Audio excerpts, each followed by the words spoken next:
Hello everyone, সবাই কেমন আছো? তো চলো তোমাদের সাথে চলে এলাম আরেকটি রেসিপি নিয়ে শেয়ার করতে।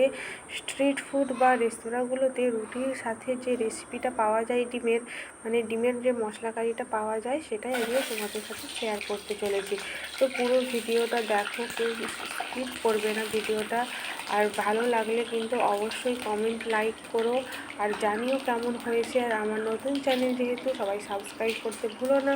তো চলো রান্নাটা শুরু করছি। আমি ডিমের কারির জন্যে ডিমগুলোকে প্রথমে সেদ্ধ করে নিয়েছি, 4টে ডিম নিয়েছি আমি এখানে। আর ডিমগুলোকে সেদ্ধ করে নিয়ে ভালোভাবে খোসা ছাড়িয়ে আমি ওগুলোকে ভাজতে বসিয়ে দিয়েছি। আমি রান্নাটা সর্ষের তেল দিয়ে করছি। তো ডিমগুলোকে সামান্য লবণ ছড়িয়ে ভালোভাবে একটু ভেজে নিয়েছি লাল লাল করে। এরপরে যে কড়াইতে তেলটা রয়েছে দেখতে পাচ্ছ, ওর মধ্যে একটু সামান্য তেজপাতা আর গোটা শুকনো লঙ্কা ফোড়ন দিয়ে দিলাম।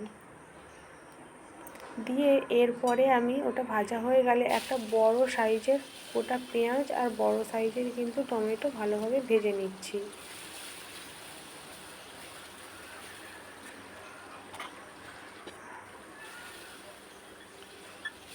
তো ভাজা হয়ে গেলে আমি এর মধ্যে, পেঁয়াজটা ভাজা হয়ে গেলে এর মধ্যে আদা বাটা আর কাঁচা লঙ্কা দিয়ে আবারও ভালোভাবে কষিয়ে নিচ্ছি।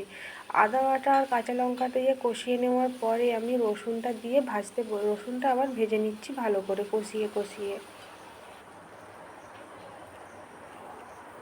রসুনটা ভালো করে কষানো হয়ে গেলে এর মধ্যে হলুদ গুঁড়ো, লঙ্কা গুঁড়ো আর কাশ্মীরি লঙ্কার গুঁড়ো দিয়ে একটু সামান্য জল দিয়ে আবারও কষিয়ে নিচ্ছি।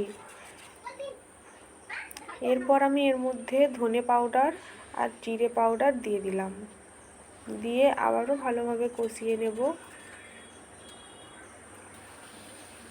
তো একটু অল্প করে ঢাকনা চাপা দিয়ে ভালোভাবে কষিয়ে নিয়ে একটু তেল তেল বেরিয়ে গেলে মশলার থেকে সামান্য জল দিয়ে আমি ডিমগুলোকে একটু খুন্তির সাহায্যে একটু অল্প করে কেটে নিয়ে, যাতে মশলা আর লবণগুলো ওর ভেতরে ভালোভাবে ঢুকে যায়, তাহলে খেতেও ভালো লাগবে ডিমের ভেতরটা, না হলে খারাপ লাগবে। তো দিয়ে ভালোভাবে ঢাকনা চাপা দিয়ে রেখে দিয়েছি। দিয়ে অনেকটাই জলটা কিন্তু কমে গেছে। এর মধ্যে আমি একটু ডিম অর্ধেক কেটে রেখেছিলাম, শেষে ওই ভাঙা ডিমটা একটু ছড়িয়ে দিলাম ওপর থেকে, যাতে একটু টেস্টটা আসে ভালোভাবে, না হলে শুধু মশলার টেস্টটা আসবে। যেহেতু ডিমগুলো অর্ধেক করা নেই, সেহেতু একটু ভাঙা ডিম অল্প করে নিয়ে উপর থেকে ছড়িয়ে দিয়েছি। এতে কি হয়, টেস্টটাও ভালো লাগে।